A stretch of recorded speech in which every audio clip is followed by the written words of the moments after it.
dass der so schnell frei. Unfall. Unfall. The morning fog rolled through the streets of Brooklyn like a gray blanket, muffling the sounds of the awakening city. Sarah Mitchell stood behind the counter of Eddie's Diner, a small establishment tucked between a laundromat and a corner store on a quiet street in Sunset Park. The neon sign outside flickered intermittently, casting pink and blue reflections on the wet pavement from last night's rain. It was 6:47 a.m., and the familiar rhythm of her morning routine had already begun. The coffee maker gurgled and hissed, filling the air with the rich aroma of fresh brew. Sarah moved with practiced efficiency, wiping down the counter for the third time that morning, arranging the sugar packets in perfect rows, checking that the salt and pepper shakers were full. Everything had to be just right. Everything had to be controlled. She was 28 years old, though the permanent exhaustion in her eyes made her look older. Her dark hair was pulled back in a tight ponytail, not a strand out of place. She wore the standard uniform, a pale blue dress with a white apron, comfortable shoes that had seen better days. On her left arm, just below the elbow, a small circular scar marked her skin. She always wore long sleeves when possible, but in the summer heat, or when rolling up her sleeves to work, it became visible. Most customers never noticed. Those who did usually assumed it was a burn mark or an old accident. Sarah preferred it that way. Anonymous, unremarkable, forgotten. The bell above the door chimed, and Mr. Peterson shuffled in, right on schedule. He was 72, a retired postal worker who had been coming to Eddie's for breakfast every morning for the past 15 years. "Morning, Mr. P," Sarah called out, already reaching for the coffee pot. "Usual spot? Where else would I sit?" he grumbled good-naturedly, settling into the third booth on the right, the one with the window view of the street. "You know me too well, Sarah." She poured his coffee, black, no sugar, and placed it in front of him with a small smile. "Scrambled eggs, wheat toast, no butter?" "You're a mind reader," he said, wrapping his weathered hands around the warm mug. "How's that night class going? Still studying accounting?" Sarah's smile faltered for just a fraction of a second. "Taking a break this semester, picking up extra shifts instead." It wasn't entirely a lie. She had enrolled in community college classes twice in the 3 years she'd been in New York. Both times she'd dropped out within weeks, sitting in a classroom giving her real name, or rather, the name on her current identification, filling out paperwork, being visible. It all made her skin crawl with anxiety. Mr. Peterson nodded sympathetically. "Money's tight everywhere, but you're a smart girl. You'll figure it out." Smart enough to stay alive this long, Sarah thought, but didn't say it aloud. Instead, she just smiled and headed back to the kitchen to put in his order. The morning rush, such as it was, began around 7:30. Eddie's wasn't a trendy brunch spot or a hip cafe with artisanal pastries. It was a working-class diner that served simple food to simple people. Construction workers stopped by for coffee and egg sandwiches. Nurses finishing night shifts at the nearby hospital grabbed breakfast before heading home. Local residents came in for the affordable daily specials. Sarah knew most of them by name, knew their orders, knew small details about their lives. Mrs. Chen's daughter was applying to colleges. James, the UPS driver, was training for a marathon. Young Tommy Rodriguez had just gotten his first job at the grocery store. These small connections were safe, surface-level friendships that required nothing deeper than a smile and a few kind words. Sarah had learned to be friendly without being close, warm without being vulnerable. She'd perfected the art of seeming open while remaining completely closed. By 9 o'clock, the breakfast rush had slowed to a trickle. Sarah was refilling the cream dispensers when the bell above the door chimed again. She glanced up automatically, her polite greeting already forming on her lips. But the words died there. 3 black SUVs had pulled up outside. Through the diner's large front windows, Sarah could see them clearly. Expensive vehicles with tinted windows, pristine despite the wet streets. They looked out of place in this neighborhood where most people drove 10-year-old sedans or took the subway. 2 men stepped out of the first vehicle. They wore dark suits, crisp and tailored, with that particular alertness that Sarah recognized immediately. Their eyes scanned the street, the diner, the surroundings with professional efficiency. Security, professional protection. Sarah's hand tightened on the cream dispenser. Her heart began to beat faster, that old familiar spike of adrenaline flooding her system. "Stay calm," she told herself. "You're being paranoid. This is New York. Lots of people have security. But people with that level of security didn't usually stop at Eddie's Diner. One of the men opened the rear door of the middle SUV, and a small figure emerged. A little girl, no more than 5 years old, stepped onto the sidewalk. She wore a navy blue coat with velvet trim, shiny black shoes, and her dark hair was styled in 2 perfect braids tied with silk ribbons. She looked like she'd stepped out of a department store catalog. The child said something to one of the security men, pointing at the diner. He nodded and spoke into a small radio device. After a brief exchange, he opened the door to Eddie's, holding it while the little girl walked in with the confidence of someone much older. Sarah forced herself to breathe normally. She set down the cream dispenser and wiped her hands on her apron. Eddie, the owner and cook, poked his head out from the kitchen. "We got company?" he asked, eyeing the expensive vehicles outside with curiosity rather than concern. "Looks like it," Sarah replied, her voice steadier than she felt. The little girl approached the counter, climbing onto one of the red vinyl stools with some difficulty. Her feet didn't touch the floor, swinging freely. One of the security men followed her inside, taking a position near the door where he could watch both the child and the street. The other remained outside by the vehicles. Sarah approached the counter, pulling out her order pad and pen, summoning her waitress smile. Up close, the girl was beautiful. Dark eyes, olive skin, features that suggested Mediterranean heritage. There was something striking about her, a kind of poise unusual in someone so young. "Good morning," Sarah said gently. "What can I get for you today?" The little girl studied the simple laminated menu on the counter with serious concentration, her small finger tracing the options. "Do you have hot chocolate?" she asked. Her voice was clear, her English perfect but carrying the faintest accent. "We do," Sarah confirmed. "With whipped cream?" The girl's face lit up. "Yes, please. And—" She glanced back at the security man who gave her a small nod. "Can I have pancakes? With strawberries if you have them?" "I think we can manage that," Sarah said. Writing down the order, she found herself genuinely smiling. Despite everything, the security, the expensive cars, the alarm bells ringing in her head, the child's innocent enthusiasm was disarming. As Sarah turned to prepare the hot chocolate, she felt the little girl watching her. When she glanced back, the child was swinging her legs and looking around the diner with open curiosity, taking in the vintage Coca-Cola signs, the checkerboard floor, the old jukebox in the corner that hadn't worked in years. "I like it here," the girl announced. "It's cozy, not like the fancy restaurants Papa takes me to." Sarah's hands moved automatically, pouring milk into a small pot to heat, spooning cocoa powder into a mug. "What's your name?" she asked, keeping her tone light and friendly. "Isabella," the girl replied. "But everyone calls me Bella. What's your name?" "Sarah." "That's pretty," Bella said matter-of-factly. "How long have you worked here, Sarah?" "About 3 years," Sarah answered, which was true. She'd arrived in New York with almost nothing, desperate for work that didn't require extensive background checks or references. Eddie had hired her on the spot when his previous waitress quit without notice. He'd asked few questions, paid cash under the table for the first few months, and generally left her alone. It was exactly what she'd needed. The hot chocolate was ready.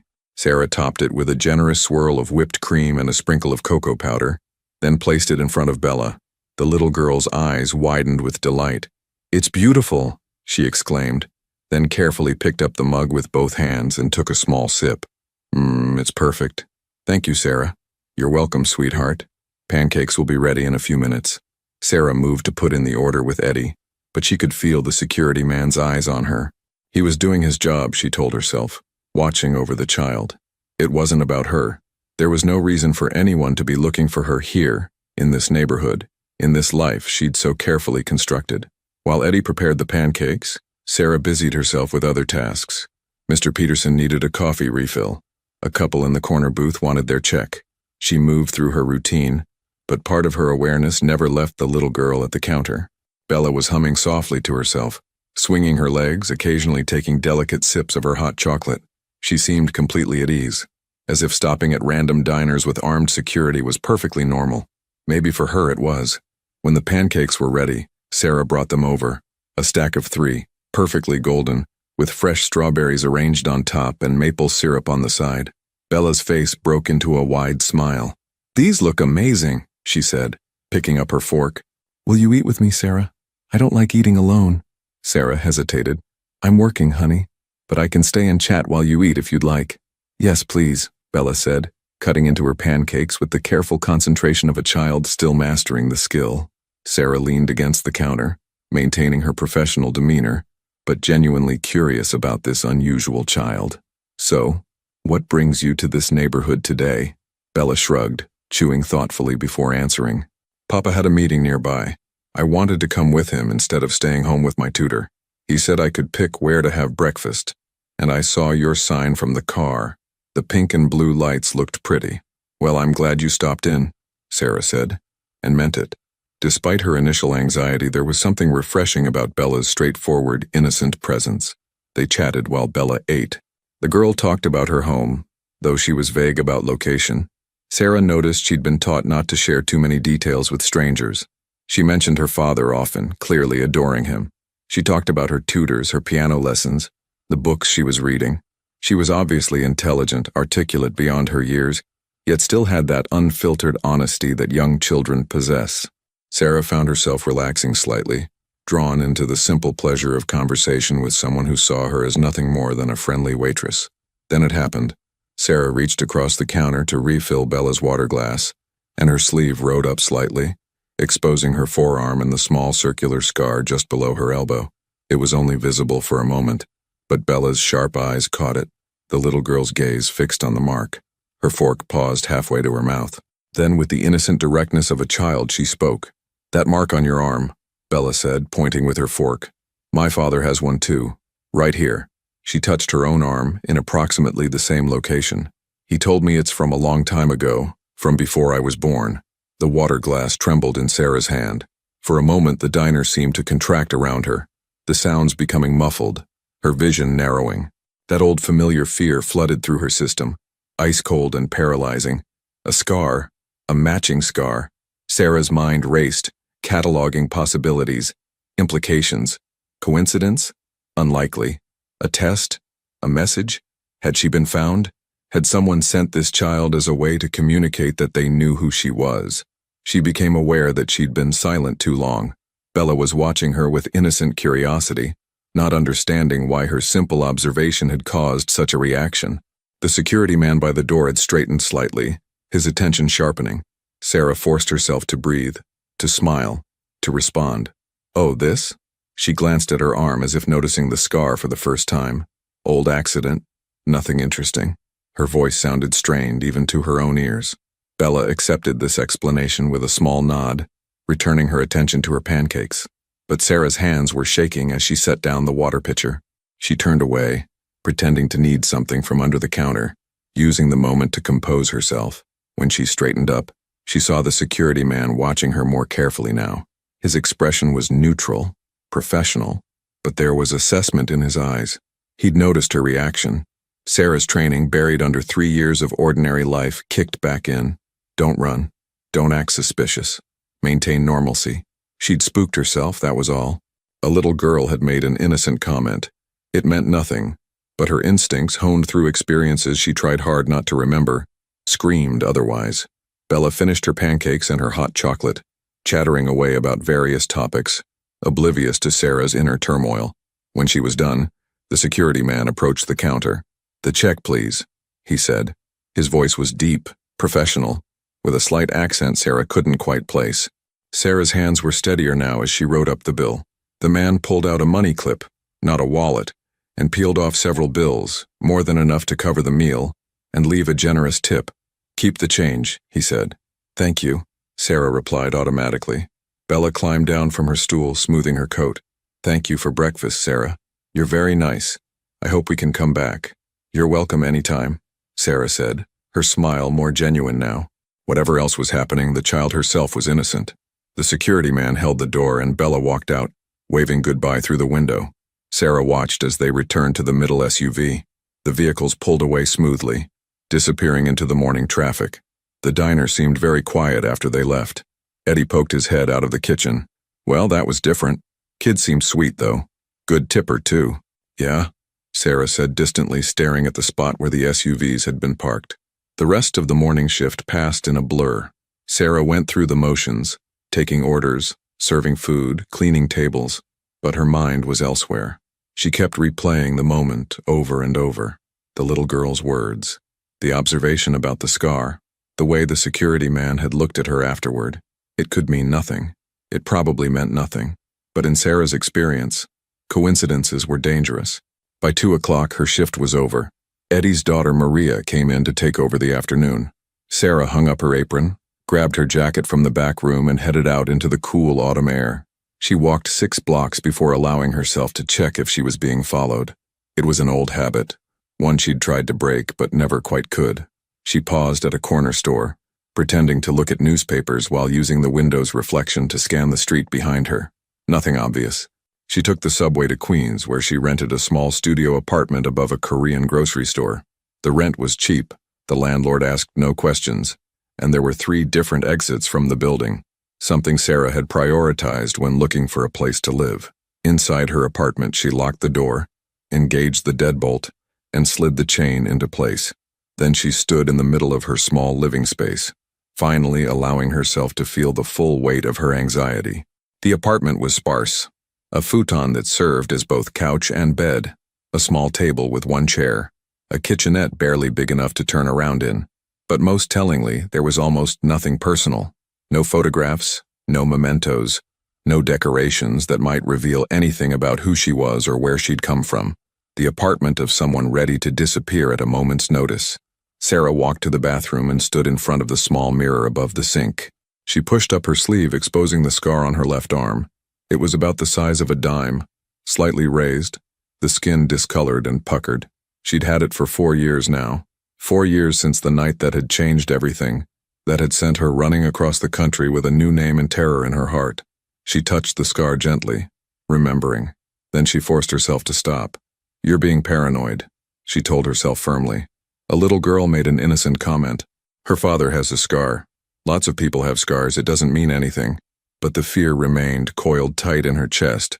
Sarah changed out of her work clothes into jeans and a sweater. She made herself a cup of tea and sat at her small table, trying to read a book she'd checked out from the library. But the words blurred on the page. Her mind kept drifting back to Eddie's diner, to a little girl with dark braids and innocent eyes, to 3 black SUVs that looked out of place in Sunset Park. As the afternoon faded into evening, Sarah made a decision. Tomorrow, she would go to work as usual. She would continue her routine, but she would also be more careful, more vigilant. She would watch for any signs that her carefully constructed anonymity had been compromised. And if she saw those black SUVs again, if that little girl returned, Sarah didn't let herself finish the thought. Instead, she pulled out the small go-bag she kept in her closet. Always packed, always ready. She checked its contents for the first time in months. Cash, carefully saved over 3 years. A change of clothes, basic toiletries, a bus schedule, and a small envelope containing 3 different forms of identification, each with her photograph but different names, just in case. As darkness fell over Queens, Sarah sat by her window watching the street below. The neon signs of the Korean grocery store cast a soft glow on the wet pavement. People hurried past, heading home from work, wrapped in coats against the autumn chill. Normal people living normal lives with normal concerns. Sarah envied them.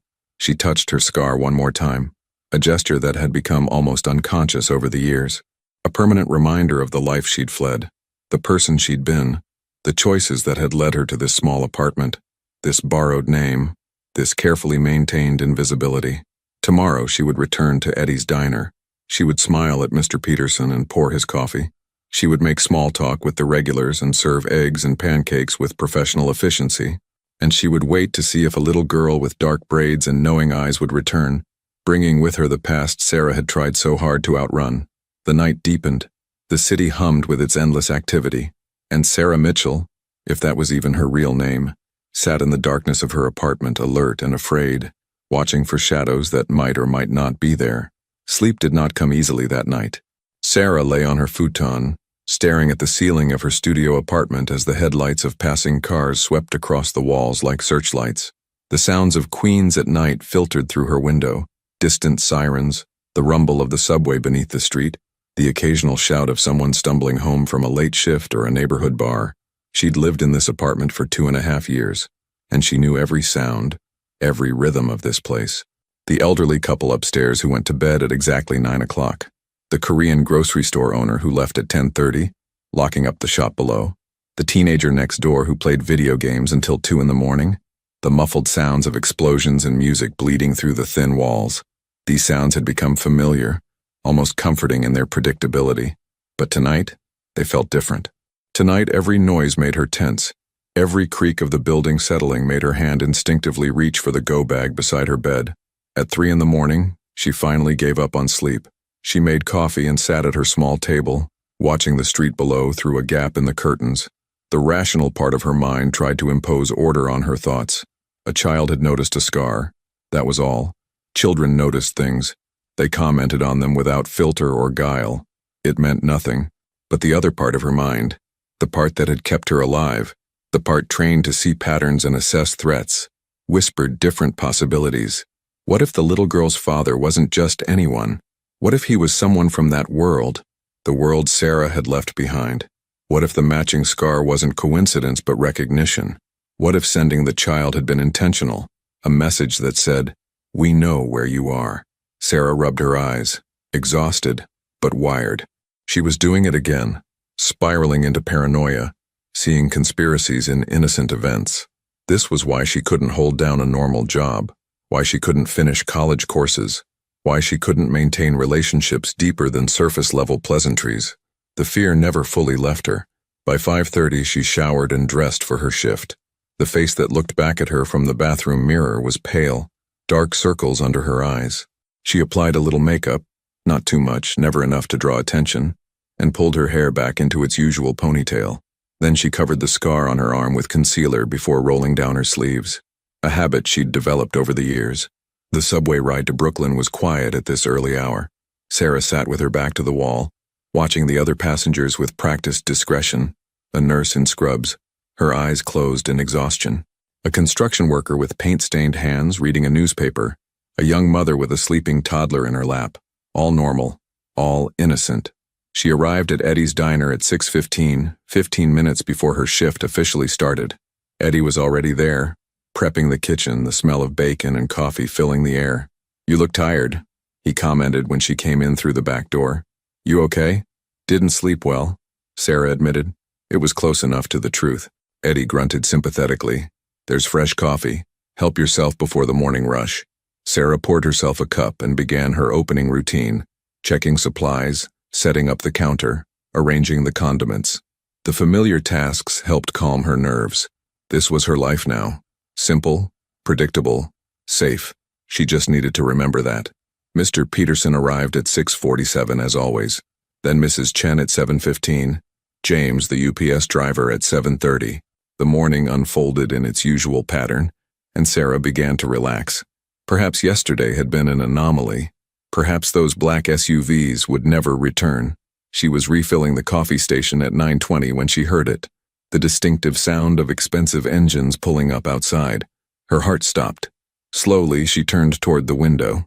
3 black SUVs, identical to the ones from yesterday, were parked at the curb. Sarah's hand tightened on the coffee pot. Every instinct screamed at her to run, to disappear through the back door, to become someone else in some other city. But she forced herself to stay still, to breathe, to maintain the facade. The same security man from yesterday emerged from the lead vehicle. And then Isabella stepped out wearing a different coat today, burgundy with gold buttons but the same confident bearing. She looked up at the diner's sign and smiled, then said something to her guard before walking toward the entrance. Eddie leaned out from the kitchen. "Your little friend is back," he said with amusement. "Must have really liked those pancakes." Sarah managed a smile that felt like it might crack her face. "Looks like it." The bell chimed. Isabella entered, followed by her security detail. But this time there were 2 guards who came inside. The same man from yesterday, plus a second one. They positioned themselves strategically, one near the door, one with a clear view of the entire diner. "Sarah!" Bella called out, her face lighting up as she climbed onto the same stool she'd occupied yesterday. "I told Papa I wanted to come back. You make the best hot chocolate." "Well, I'm glad you enjoyed it," Sarah said, her voice steadier than she felt. She pulled out her order pad. "Same thing as yesterday?" "Yes, please. And can I have extra strawberries today?" "Of course, sweetheart." As Sarah prepared the hot chocolate, she was acutely aware of the 2 security men watching her. Their observation felt more deliberate today, more assessing. Or perhaps she was simply more paranoid. When she placed the hot chocolate in front of Bella, the little girl wrapped her hands around the warm mug and sighed contentedly. "This place is so much nicer than the big restaurants," she said. "They're always too cold and too quiet.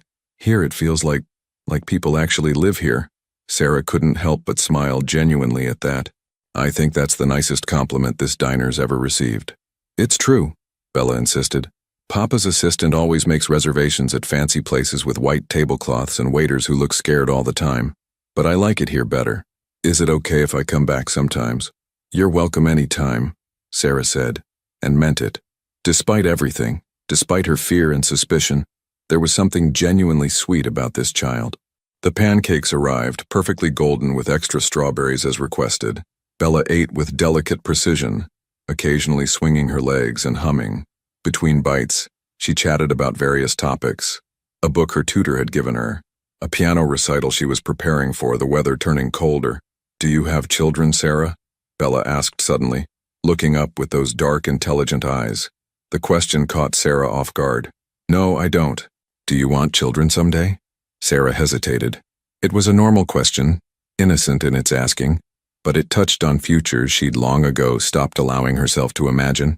"Maybe someday," she said carefully, "when life settles down a bit." Bella nodded as if this made perfect sense. "My mama died when I was a baby," she said matter-of-factly, without the heavy emotion such a statement might carry. "I don't really remember her.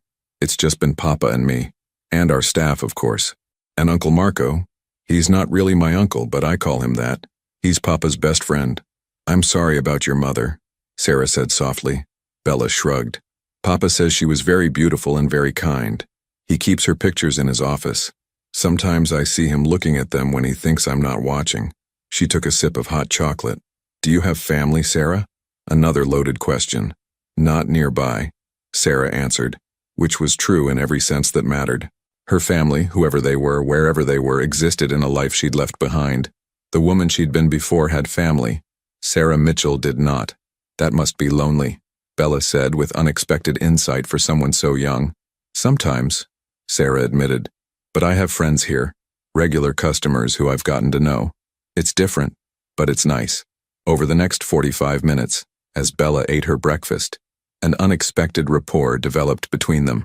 The little girl was remarkably easy to talk to, intelligent, curious, but also possessing an emotional awareness beyond her years. She'd clearly spent most of her time around adults and had learned to navigate those interactions with unusual skill. Sarah found herself relaxing slightly, drawn into genuine conversation. They discussed books. Bella was reading chapter books already, far advanced for her age. They talked about the neighborhood, with Bella asking questions about the people who lived here, genuinely interested in the lives of ordinary people she rarely encountered. They even laughed together when Bella tried to use the old jukebox in the corner, fascinated by the mechanical selections even though it hadn't worked in years. The security guards maintained their vigilant positions, but they seemed to relax slightly as well, perhaps recognizing that their charge was in no danger in this humble diner. It was when Bella had nearly finished her pancakes that the conversation took a turn. "Sarah," the little girl said, her tone becoming more serious. "Can I ask you something?" "Of course. Yesterday, when I mentioned your scar, you seemed upset. Did I say something wrong?" Sarah's breath caught. She'd hoped the child wouldn't remember, wouldn't have noticed her reaction. But of course she had. Bella was observant, intuitive. "No, honey, you didn't say anything wrong," Sarah assured her quickly. "I was just surprised. That's all." "Because of the matching mark?" Bella persisted. "Papa's scar is from a long time ago. He doesn't like to talk about it much. He says it's from when he was young and made different choices. Is yours like that too?" Sarah felt the weight of the security guard's attention sharpen. This was dangerous territory, but lying to this child, who had been nothing but kind and honest with her, felt wrong. "Yes," Sarah said finally. "It's from a long time ago, from a different part of my life." Bella nodded slowly, seeming to understand that some topics carried weight that shouldn't be pressed. "Papa says everyone has things in their past they wish they could change. He says what matters is who we choose to be now." The simple wisdom of it, delivered in a child's voice, struck Sarah unexpectedly. She felt something in her chest tighten, not fear this time, but something closer to grief for the person she'd been, the life she'd lost. "Your father sounds like a wise man," Sarah said quietly.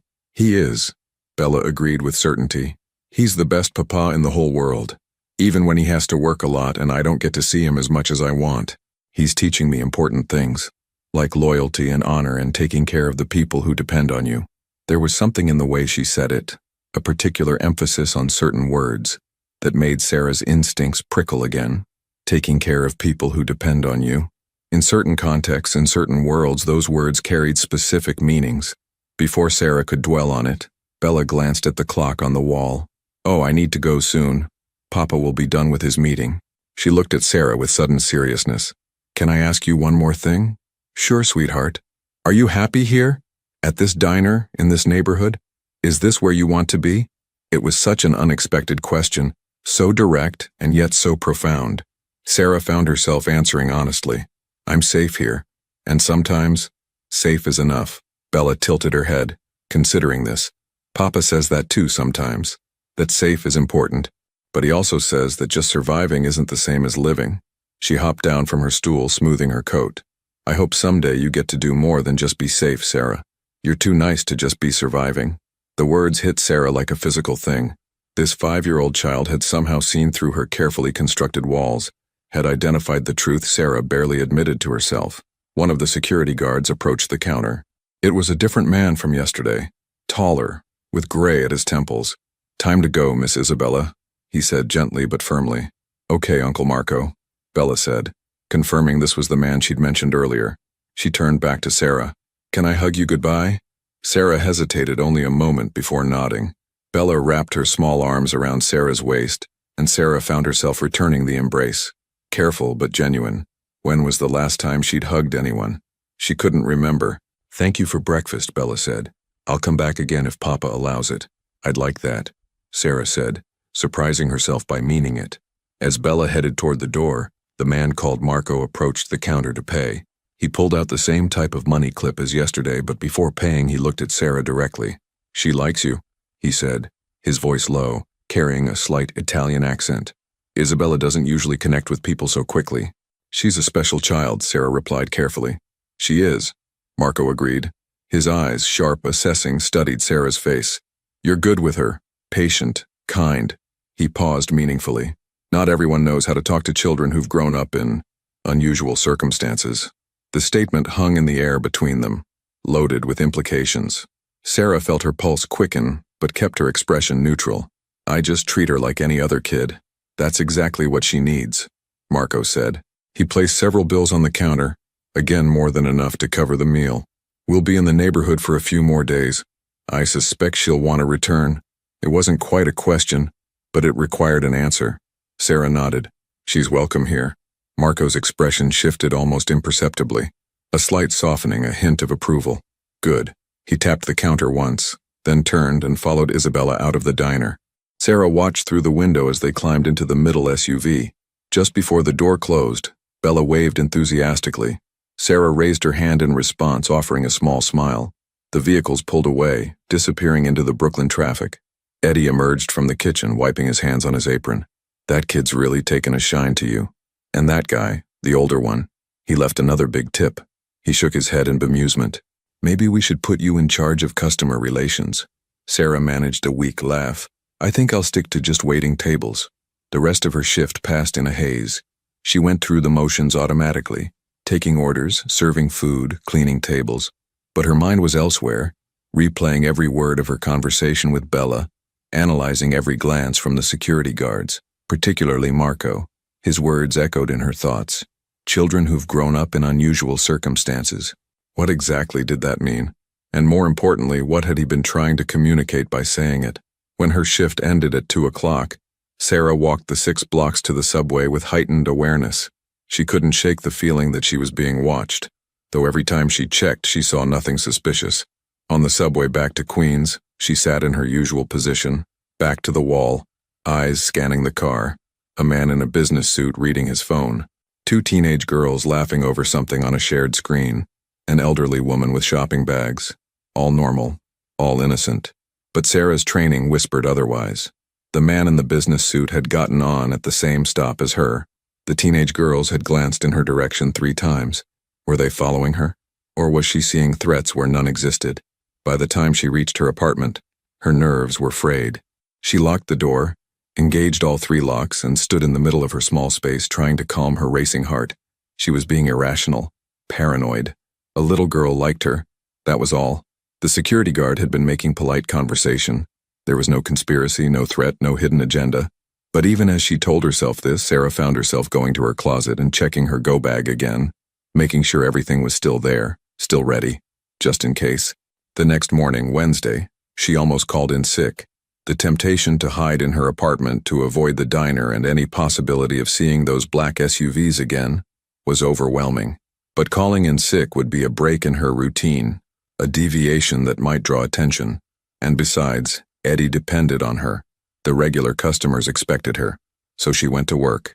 Mr. Peterson arrived at 6:47, Mrs. Chen at 7:15, James at 7:30. The morning unfolded normally. 9 o'clock came and went. No black SUVs appeared. Sarah felt herself relaxing. Perhaps yesterday had been the last visit. Perhaps Bella's father's business in the neighborhood was concluded. Perhaps everything would return to normal. But at 9:35, she heard those familiar engines outside. This time, when Bella entered the diner, she ran straight to Sarah with the unself-conscious enthusiasm of a child who'd found a friend. "Sarah, I convinced Papa to let me come back. He says if I finish all my lessons this morning, I can have breakfast here every day this week." Sarah's heart sank and soared simultaneously. The thought of seeing this sweet child daily was genuinely pleasant, but it also meant continued exposure, continued risk, continued questions she couldn't answer.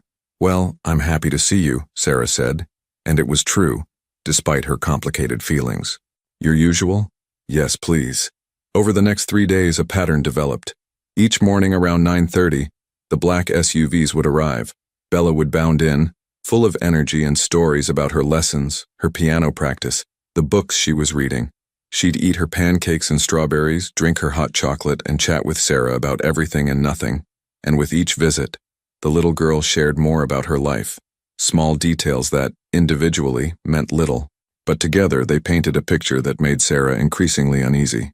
Bella mentioned that her father had important meetings with business associates, that Uncle Marco had been with her father since the old days, that they lived in a large house with lots of security, because her father was very important and needs to be careful. She talked about learning Italian from her tutors, about traveling to Sicily to visit her grandparents. She casually mentioned that her father taught her never to talk to strangers about where they lived or what her father did for work. None of it was explicit. A 5-year-old didn't understand the implications of what she was sharing, but Sarah understood. The pieces fit together in a picture she recognized all too well. The expensive cars, the professional security, the careful vagueness about her father's occupation, the emphasis on loyalty, honor, and taking care of people who depend on you, the Italian heritage, the home in an undisclosed location with heavy security. Bella's father wasn't just wealthy, he was connected, and not in the legitimate business sense. By Friday morning, when the black SUVs arrived for the 5th consecutive day, Sarah had made a decision. This couldn't continue. Whatever innocent pleasure she derived from Bella's company wasn't worth the risk. She needed to find a way to discourage these visits, to gently push back, to create distance before things became more complicated. But when Bella climbed onto her usual stool, there was something different in her expression. She seemed quieter, more subdued. "Everything okay, sweetheart?" Sarah asked, concerned despite herself. Bella nodded, but there was hesitation in the gesture. "Can I tell you a secret?" Sarah's instincts screamed warning, but she found herself nodding. "Of course." Bella leaned closer, lowering her voice. "Papa knows I've been coming here, and he asked Uncle Marco about you, about the nice lady at the diner who's kind to me." Sarah's blood ran cold. "Did he?" She kept her voice carefully neutral. "Mm-hmm. And Uncle Marco told him that you seem like a good person, that you're quiet and keep to yourself and work hard. Papa said." She paused, seeming to search for the exact words. "Papa said people who work hard and keep to themselves usually have their reasons. He said it's important to respect that." The message was clear. Bella's father knew about her, had inquired about her, and was, for now at least, choosing to leave her alone. But the unspoken implication was equally clear. He was aware, he was watching, and he could choose differently at any time. "That's thoughtful of him," Sarah managed. "Papa wanted me to ask you something." Bella continued, her voice still quiet. He wants to know if you'd like to meet him. He says anyone who's this kind to his daughter deserves his thanks. There it was, the invitation, or perhaps the summons. Sarah's mind raced through possibilities. Refuse and risk offending someone who clearly had power and reach. Accept and step directly into a world she'd spent 3 years trying to escape. That's very kind, Sarah said slowly. But I don't think... He said you might be nervous. Bella interrupted gently. He wanted me to tell you that it would just be coffee, in a public place, wherever you're comfortable, and that you're not obligated to say yes. The little girl looked up at Sarah with those dark, knowing eyes. But I think he really does just want to say thank you. You've made me very happy this week, and Papa notices things like that. Sarah felt trapped, cornered by kindness and courtesy in a situation spiraling beyond her control. But she also recognized that this was a carefully orchestrated moment. Bella's father, whoever he was, had sent his message through the most innocent, most disarming messenger possible, his 5-year-old daughter. Can I think about it? Sarah asked. Bella nodded. Of course. Papa said there's no rush. He'll be in the city for another week. She smiled then, some of her usual brightness returning. Can I still have my pancakes while you think? Despite everything, Sarah found herself smiling back. Extra strawberries? Always. As Sarah prepared Bella's breakfast, her hands moved automatically while her mind churned. She was standing at a crossroads. One path led to continued anonymity, possibly at the cost of making an enemy of someone powerful. The other path led into unknown territory, toward a man whose very existence represented the world she'd fled. But there was a third option, she realized. She could run. Again. She could disappear before this situation developed further. It was what she'd done before. It was what she was good at. She glanced at Bella, who was humming softly to herself, swinging her legs, radiating innocent joy. The little girl had brought light into Sarah's carefully dimmed existence. For 5 days, she'd reminded Sarah what it felt like to connect with someone, to care about someone beyond surface-level interaction. And her father, this mysterious, powerful figure, had sent a message of respect. Not a threat, not a demand, an invitation, with the explicit acknowledgement that Sarah could refuse. When Bella finished her breakfast, she hopped down from her stool. Will you tell me your answer tomorrow? She asked hopefully. I'm supposed to have my piano recital tomorrow afternoon, but Papa said if you say yes, he'd like to meet for coffee in the morning before we have to leave. Tomorrow. The timeline was clear. This was Bella's last visit one way or another. I'll have an answer for you tomorrow, Sarah promised. Bella hugged her goodbye, as had become their ritual. I hope you say yes, she whispered. Papa's scary sometimes to other people, but he's actually very nice, and I think you two would understand each other. What an odd thing for a child to say, Sarah thought. But then, Bella was an odd child, wise beyond her years, shaped by a life most children never experienced.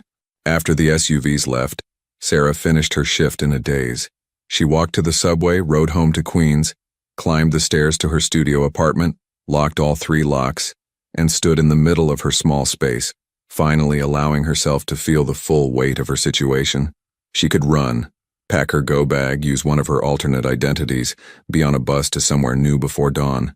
It was the safe choice, the smart choice. But as she looked around her sparse apartment, the futon, the small table, the nearly empty walls, she realized something had shifted inside her.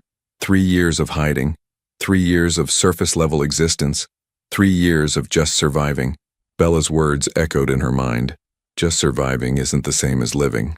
Sarah pulled out the small mirror from her bathroom and looked at herself, really looked, at the exhaustion in her eyes, at the lines of stress on her face, at the woman who'd spent so long being invisible that she'd almost forgotten who she'd been before. She rolled up her sleeve, exposing the scar on her arm, the mark that connected her to a past she'd tried to erase, the mark that apparently matched one carried by a powerful man whose daughter had somehow seen through all of Sarah's defenses to the person underneath. That night, Sarah didn't sleep at all.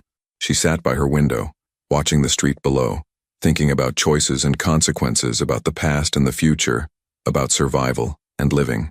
By the time dawn broke over Queens, painting the sky in shades of pink and gold, she had made her decision.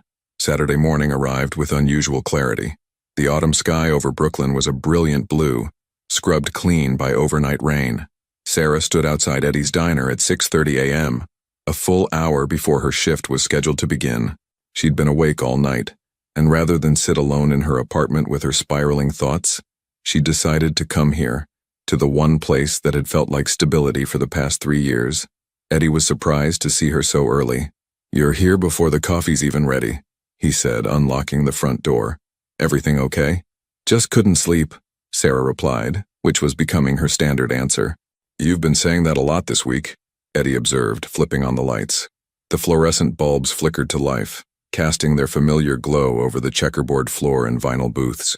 "Does it have anything to do with your little friend and her entourage?" Sarah hesitated. Eddie had always been good to her, asking few questions, respecting her privacy, but he was also observant in his own way.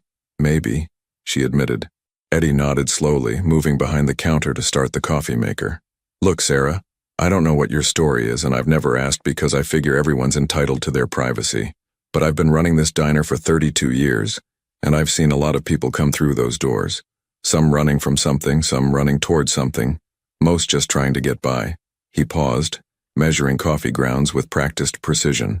"Those folks who've been coming in this week, the expensive cars, the security guys, they're not our usual crowd.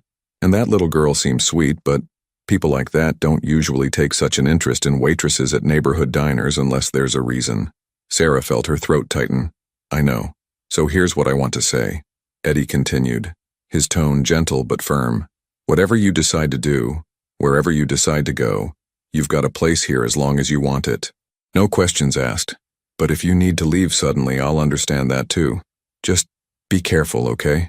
You're a good person, Sarah. You deserve good things." The kindness in his words, the unexpected offer of unconditional support, nearly undid her. Sarah blinked back tears she hadn't realized were threatening. "Thank you, Eddie. That means more than you know." He waved off her gratitude with characteristic gruffness. Yeah. Now make yourself useful and set up the counter while I get the grill going." They worked in comfortable silence, preparing for the day. The familiar routine helped settle Sarah's nerves. By the time Mr. Peterson arrived at 6:47, she had almost convinced herself that she could handle whatever came next. The morning passed with agonizing slowness. Each time the bell above the door chimed, Sarah's heart jumped. But it was always a regular customer, Mrs. Chen, James the UPS driver, the construction workers who came in for coffee and egg sandwiches. 9 o'clock came and went, then 9:15, 9:30. At 9:42, Sarah heard the now familiar sound of expensive engines pulling up outside. Through the window, she watched the 3 black SUVs arrange themselves at the curb with military precision. Her hands trembled slightly as she set down the coffee pot she'd been holding. The security guards emerged first, as always. Then Bella stepped out, wearing a beautiful white dress with a navy blue cardigan. She looked like she was dressed for something special, probably her piano recital later that afternoon. But this time, someone else emerged from the middle vehicle. He was tall, perhaps 6 feet, with dark hair graying at the temples. He wore an impeccably tailored charcoal suit that probably cost more than Sarah made in 3 months. Even from a distance, there was something commanding about his presence. The way he carried himself, the way the security guards deferred to him, the way he surveyed the street with eyes that missed nothing. And on his left arm, just visible below the cuff of his shirt as he adjusted it, Sarah could see a small circular scar. Her breath caught in her throat. Bella took her father's hand, pointing excitedly at the diner. He nodded, said something to Marco, then allowed his daughter to lead him toward the entrance. Sarah forced herself to breathe, to stand up straight, to prepare for whatever was about to happen. Eddie had noticed the new arrival, and had stepped out from the kitchen, his protective instincts clearly activated. The bell chimed. Bella entered first, her face glowing with excitement. "Sarah, Papa came. He wanted to meet you." The man followed his daughter inside, and Sarah got her first clear look at him. He was younger than she'd expected, mid-40s perhaps, with strong, angular features and dark eyes that were both intelligent and guarded. There were lines around those eyes, marks of stress and responsibility, but also something else. Sadness, maybe, or loneliness. He looked, Sarah realized with a start, like someone who understood exactly what it meant to carry the weight of a complicated past. "Good morning," he said, his voice deep and carrying a slight accent. Italian, as she'd suspected. "I hope we're not intruding. Isabella has spoken of little else but this diner all week." He offered a slight smile. "I'm Alessandro Vitale, but please call me Alex." Sarah found her voice. Sarah Mitchell. It's nice to meet you. Alessandro's eyes met hers, and in that moment Sarah felt as though he could see straight through her carefully constructed facade, not in a threatening way, but with a recognition that was almost startling in its directness. This was a man who understood secrets, who carried his own. "The pleasure is mine," he said formally. "My daughter tells me you've been very kind to her this week. In my experience, genuine kindness is rare enough to be noteworthy." Bella was already climbing onto her usual stool. "Can Papa sit next to me? And can you make him coffee? He drinks it black, no sugar, just like Mr. Peterson." The mundane request broke some of the tension. Sarah managed a small smile. "Of course. Would you like breakfast as well, Mr. Vitale?" "Alex, please," he corrected gently. "And just coffee for now, thank you."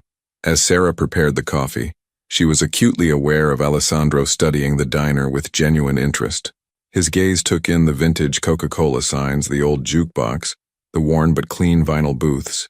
When she placed the coffee in front of him, his fingers brushed hers briefly as he took the cup, and she saw him really notice, the scar on her arm where her sleeve had ridden up slightly. His expression didn't change, but something flickered in his eyes. Recognition. Confirmation. "Isabella," he said quietly, not looking away from Sarah. "Why don't you tell Sarah about your piano recital this afternoon while I speak with Eddie for a moment?" It was smoothly done, creating space for a private conversation without alarming the child. Bella launched enthusiastically into a description of the pieces she'd be performing while Alessandro stood and approached Eddie at the far end of the counter.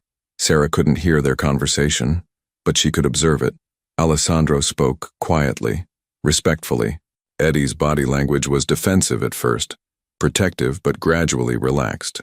Alessandro pulled out his wallet, a simple leather one she noticed, not the money clips his security carried, and placed some bills on the counter.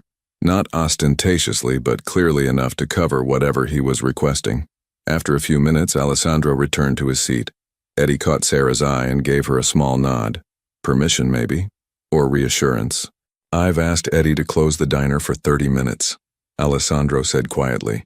"I'd like to speak with you privately if you're willing. I've compensated him for the lost business, and he's agreed.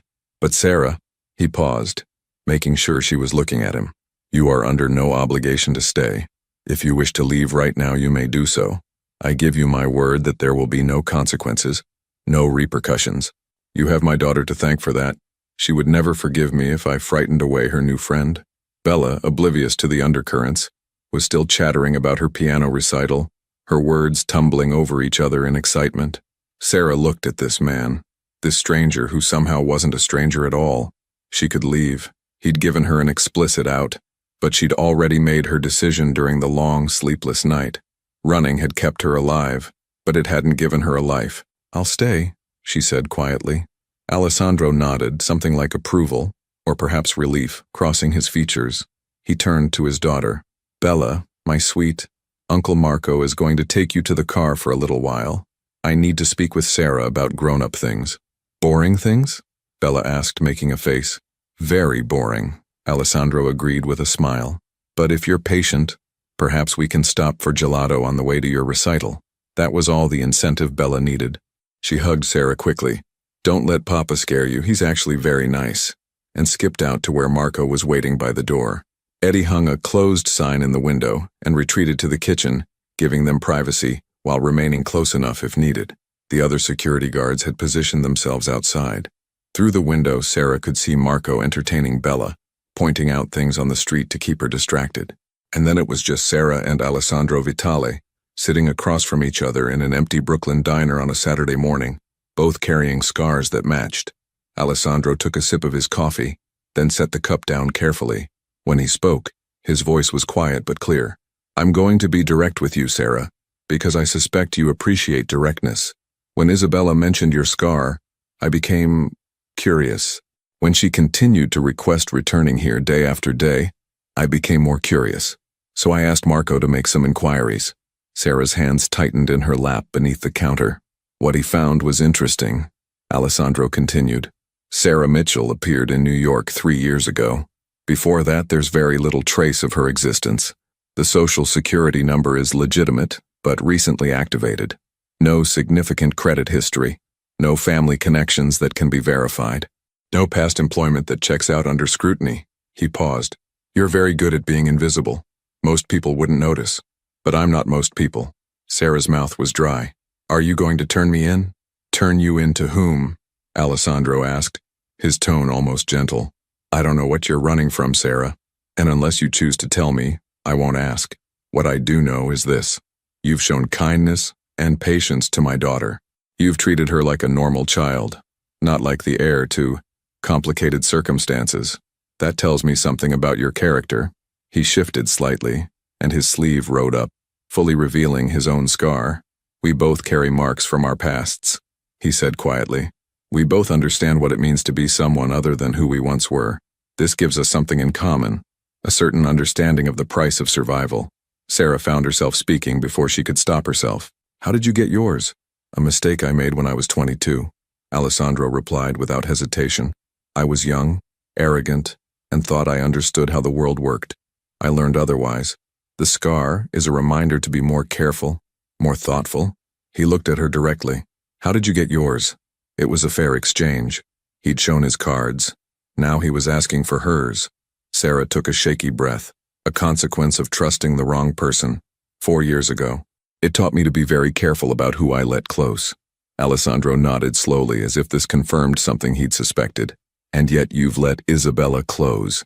Despite your careful nature, despite what I suspect are very good reasons to maintain distance from people like us, you've allowed a 5-year-old girl to breach your defenses.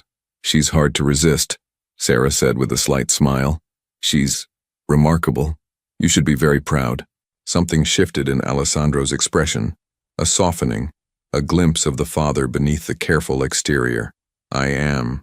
She's the best thing in my life, the only purely good thing, if I'm being honest. He paused, seeming to choose his next words carefully. Which is why I need to ask you for something, and I want you to know that you can refuse, and there will be no negative consequences. I mean that sincerely. Sarah's pulse quickened. What do you need? Context first, Alessandro said. My life is complicated. I have responsibilities, obligations, business arrangements that require my constant attention.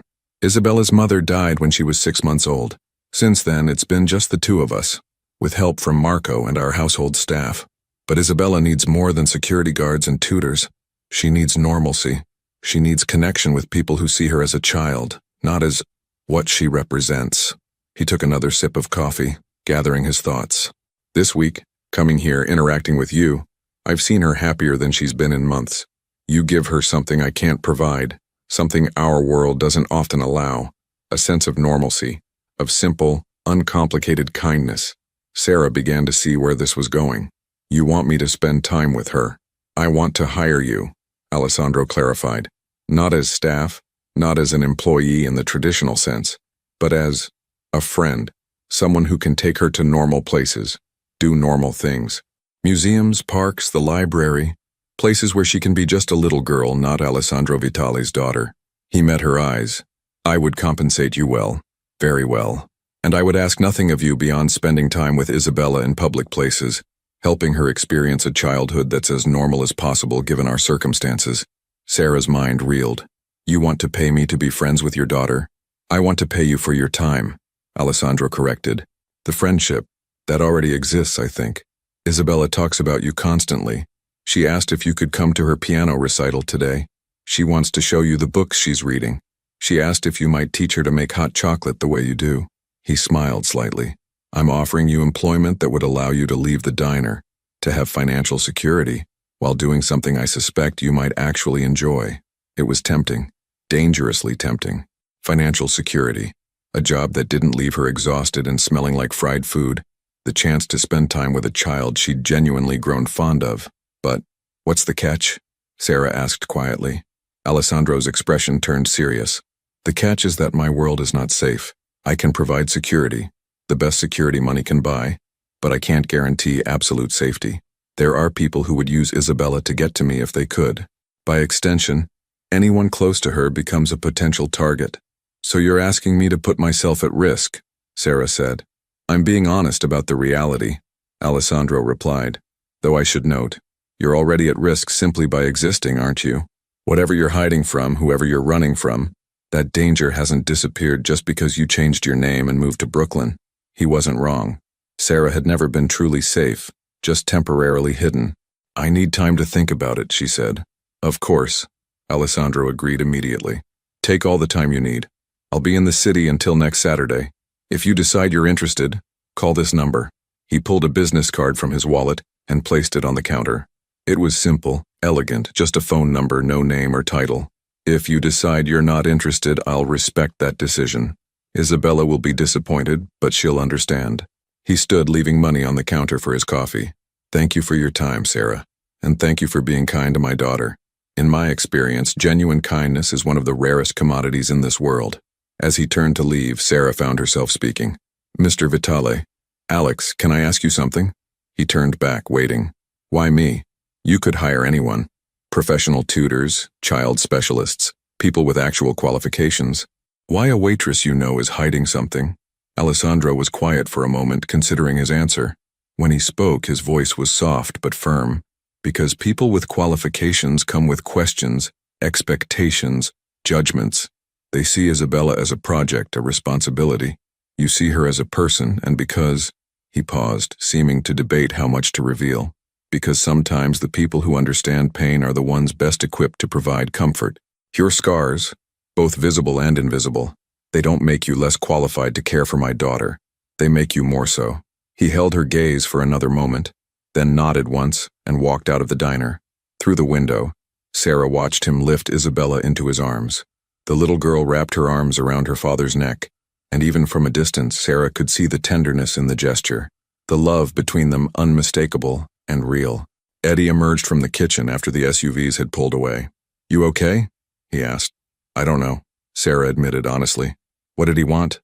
To offer me a job. Eddie raised his eyebrows. Doing what? Spending time with his daughter. Being her friend, I guess. And I have a week to decide. Eddie poured himself a cup of coffee and leaned against the counter. For what it's worth, that little girl clearly adores you. And her father, whatever else he might be, he loves her. You can see it. That kind of love, it's genuine, doesn't erase whatever else he's involved in, but it's real. I know, Sarah said quietly. Question is, Eddie continued, what do you want? Not what's safe, not what's smart. What do you actually want? Sarah looked down at the business card still sitting on the counter. A simple phone number that represented a door to a world she'd spent years avoiding. But it also represented possibility, connection, the chance to be more than just invisible. I want to stop running, she whispered. I want to live, not just survive. Then maybe you have your answer, Eddie said gently. The rest of the day passed in a blur. Sarah finished her shift on autopilot, her mind churning with possibilities and consequences. When she finally returned to her apartment that evening, she sat at her small table with Alessandro's business card in front of her. She thought about Bella, her brightness, her intelligence, her need for normalcy in a life that was anything but normal.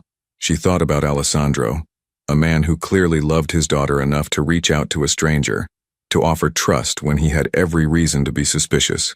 And she thought about herself, about 3 years of hiding, of minimum wage work, of surface-level existence, about the woman she'd been before, the life she'd lost, the person she'd tried to become. That night, Sarah didn't pack her go-bag. She didn't research bus schedules or count her emergency cash. Instead, she sat by her window and watched the city lights, thinking about choices and chances, about the past and the future. By midnight, she still hadn't made her decision, but for the first time in 3 years, she was genuinely considering a future that extended beyond just tomorrow. The business card sat on her table, a small rectangle of possibility, waiting for her to be brave enough, or desperate enough, to use it. Sunday morning arrived gray and drizzly. Sarah woke early, the business card still on her table where she'd left it. She made coffee and sat in her usual spot by the window, watching the rain streak down the glass. Her phone, a basic prepaid model she'd bought with cash, sat next to the business card. All she had to do was dial those numbers, accept the offer, step through the door into a new life. But before she could make that decision, she needed to know more. She needed to understand exactly what she'd be stepping into. Sarah opened her laptop, purchased secondhand, always used with a VPN, and began to search. Alessandro Vitale. She'd been deliberately avoiding this all week, not wanting to know, preferring ignorance to uncomfortable truths. Now she needed the truth. What she found was both more and less than she'd expected. Alessandro Vitale appeared in society pages occasionally. Charity galas, fundraisers, cultural events. Always impeccably dressed, usually with Isabella by his side. The captions identified him as a prominent businessman and philanthropist. There were mentions of real estate holdings, import-export businesses, construction companies, all legitimate on the surface. But Sarah knew how to read between the lines. The pattern of his businesses, the locations, the associates mentioned in passing, it all pointed to something larger, something less visible, the kind of empire that operated in gray areas, that wielded influence through connection rather than visibility. She found mentions of his late wife, Gabriella Vitale, née Romano, a society beauty who died of complications from pneumonia when Isabella was an infant. The tragedy had been covered extensively in certain circles, but there were gaps in the coverage, oddities in the timeline, and the Romano name itself carried weight in certain contexts, particularly in Italian-American communities in New York and New Jersey. Sarah sat back, processing what she'd learned. Alessandro Vitale was exactly what she'd suspected, a man with significant power, with connections to a world that operated by its own rules. Not simply a businessman, but someone embedded in structures that predated modern law, that functioned on loyalty and tradition, and carefully maintained relationships. And he wanted her, a woman running from her own past, to spend time with his daughter. It should have been an easy decision. Stay away, maintain her distance, keep hiding. But as Sarah looked at the search results, she saw something else. Photos of Alessandro with Isabella, the way he looked at her, the way he positioned himself always between her and cameras, the careful selection of events he brought her to, always age-appropriate, always supervised. A man who loved his daughter enough to reach out to a stranger, who valued his child's happiness enough to take a calculated risk, who understood that money couldn't buy everything, and that sometimes the most valuable things, kindness, normalcy, genuine care, came from unexpected places. Sarah closed her laptop. She picked up her phone and the business card. For a long moment she just sat there, phone in one hand, card in the other, balanced between two possible futures. Then, before she could overthink it further, before she could talk herself out of it, she dialed the number. It rang twice before a familiar voice answered. "This is Alessandro." Sarah took a breath. "It's Sarah Mitchell. I've thought about your offer." There was a pause, during which she could hear nothing but her own heartbeat. Then, "And? I have conditions," Sarah said, her voice steadier than she felt. "I would expect nothing less," Alessandro replied. She could hear the slight smile in his voice. "Would you like to discuss them in person?" "Yes. There's a cafe in Manhattan. Neutral territory. Public. I can meet you there tomorrow morning if you're available." Sarah had tomorrow off from the diner. She'd requested it weeks ago, a rare day to herself. Now it seemed prescient. "What time?" 10 o'clock, I'll text you the address." "All right." Another pause. Then Alessandro spoke again, his voice carrying genuine warmth. "Sarah, thank you for calling. Whatever you decide, I appreciate your willingness to consider this." After they hung up, Sarah sat motionless for several minutes. She'd just committed to a meeting, to a conversation that would determine the next chapter of her life. The rain continued to fall outside her window. The city went about its business. And Sarah Mitchell, whoever she really was, whatever she'd left behind, prepared to step out of the shadows and into the light, however uncertain that light might be. The business card went into her wallet. The phone stayed charged and within reach. And for the first time in 3 years, Sarah allowed herself to hope. Not for safety, not for invisibility, but for something more, something real. Something that might finally feel like living instead of just surviving. Tomorrow would bring answers. Tomorrow would bring Alessandro Vitale and a conversation that would change everything. Tonight she simply sat with her decision, accepting the fear and the hope in equal measure, waiting for the rain to stop and the morning to come. Chapter 4. Imperfect Beginnings. The cafe in Manhattan was exactly as Alessandro had described, elegant but unpretentious, with tall windows overlooking a tree-lined street. Sarah arrived 15 minutes early, her nerves making punctuality impossible. She ordered tea she didn't drink and sat at a corner table watching the door. Alessandro arrived precisely at 10 o'clock, alone except for Marco, who remained outside. He wore a simple navy sweater and slacks, looking more approachable than he had in his tailored suit. He smiled when he saw her, a genuine expression that reached his eyes. "Thank you for coming," he said, sitting across from her. "I wasn't certain you would." "I almost didn't," Sarah admitted. They ordered coffee, and then Sarah laid out her conditions. She would spend time with Isabella 3 afternoons a week. Museums, parks, libraries, normal activities. All meetings would be in public places. She would be compensated fairly but not extravagantly. And most importantly, she maintained the right to walk away at any time. No questions asked. Alessandro listened carefully, nodding at each point. "These are reasonable terms. I accept them all." He paused. "I have one condition of my own, if you'll permit it." Sarah tensed. "What is it?" "Honesty," he said simply. "Not about your past. That's yours to share or not share as you choose. But about Isabella. If something concerns you, if you feel unsafe, if anything changes, I need you to tell me. My daughter's well-being is my priority above all else." "That's fair," Sarah agreed. They shook hands across the table, sealing an agreement that was far more than a simple employment arrangement. It was a tentative bridge between two people who understood loss, who carried their own scars, who were both trying to protect what mattered most. Over the next 3 months, a routine developed. Sarah would meet Isabella and Marco at predetermined locations. They'd visit the Natural History Museum, where Bella marveled at the dinosaurs. They'd walk through Central Park, feeding ducks and collecting colorful autumn leaves. They'd spend hours at the public library, Bella reading aloud while Sarah listened with genuine interest. The little girl blossomed under this attention. Her laughter became more frequent, her curiosity more uninhibited. She began to share her thoughts more freely, to ask questions about the world beyond her privileged but isolated existence. And Sarah gradually began to heal. The constant fear that had defined her life for 3 years slowly loosened its grip.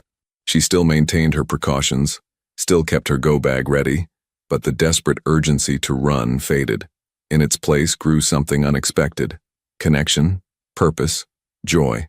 Alessandro remained respectful and distant, communicating primarily through Marco. But occasionally he would appear at the end of their outings, arriving to collect his daughter. Sarah noticed how Bella would run to him, chattering excitedly about their adventures. She saw the way his face transformed when he looked at his daughter, all the careful guardedness falling away, replaced by pure, uncomplicated love. One December afternoon, as the first snow began to fall, Bella asked Sarah a question that had clearly been building for weeks. "Will you come to our house for Christmas dinner? Papa said I could invite you if you wanted to come, just as our friend, not for work." Sarah hesitated. Entering Alessandro's home felt like crossing a significant boundary, but Bella's hopeful expression, the genuine desire for connection, made refusal impossible. "I'd be honored," Sarah said softly. Christmas dinner was held in Alessandro's townhouse in the Upper East Side, elegant but surprisingly warm, filled with family photographs and Isabella's artwork. The gathering was small: Alessandro, Bella, Marco and his wife, and Sarah. The evening was surprisingly normal. Good food, easy conversation, laughter. As Sarah helped clear the table, Alessandro appeared beside her in the kitchen. "Thank you," he said quietly, "for coming tonight, for everything you've done for Isabella these past months.